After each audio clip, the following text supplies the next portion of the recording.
All right, the storm continues to pull away. Most of the warnings and watches have been dropped. We still have a couple of river flood warnings, which I'll put up in just a second. First, though, a look back at some additional snowfall numbers. I showed you a lot of Rhode Island numbers earlier. Now let's take a look at some of these coming in from Rhode Island and Massachusetts. North Smithfield, almost 9 inches. East Providence at our studio is around 3. Taunton, 3.7. Attleboro, around 3. North Dighton, just over 5. And Portsmouth, around a ½ inch. A lot of the south coast ended up with not much at all as anticipated. Now, Michelle showed this earlier this morning for the pick of the day.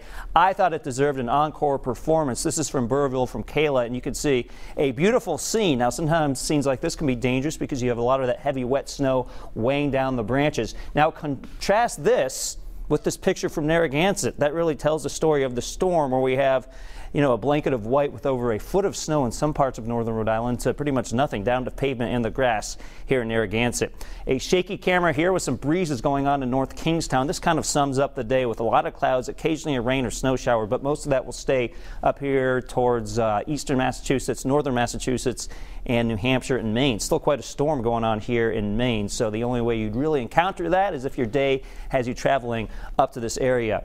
River flooding still going here at the Pawcatuck and Westerly, and also the Taunton River. You have a couple of issues going on. We did have a fair amount of rain before flipping to snow last night. Also, some of the snow could melt, leading to potentially a few more rises in the rivers. You can see the river warning on the Patuxent has been dropped, so that's actually good news there. 35 is your temperature in Smithfield, 37 in Providence, 39 Newport, 40 in Westerly. With our recent winds non-existent. Now, I don't mean that there is no breeze out there, but this map only shows you a gust if it's over 15 miles an hour. So we don't have any of that going on, at least from these specific weather stations. You do see that 20-mile-an-hour gust there across Martha's Vineyard.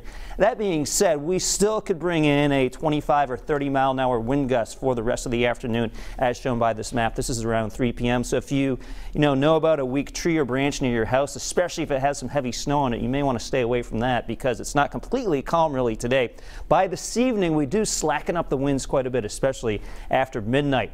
But this big swirl in the atmosphere, this is that low pressure, essentially that storm that came through this morning, that continues to try to move away, but then here's what happens. It sort of meanders, does this strange kind of dance with this low pressure, and because they kind of just interact with each other, they never really leave. That will keep in some of the breezes tomorrow and also some additional chances of snow and rain showers. We even have a slight chance of that this afternoon. Most of the afternoon, though, stays rain-free, but you could think of that as little spokes of energy. Every once in a while, we may get a little blip of a shower or a snow shower this afternoon into tomorrow afternoon and tomorrow evening. This is around 6 p.m. where some snow showers are still possible. Again, it's not snowing most of the day or anything like that. For temperatures, we're going to be in the low 40s this afternoon, down into the mid-30s around 8 p.m. There may be some icy spots, especially in those areas where the slush and the snow freezes up, so keep that in mind because we are down into the mid-20s for most of us very early in the morning.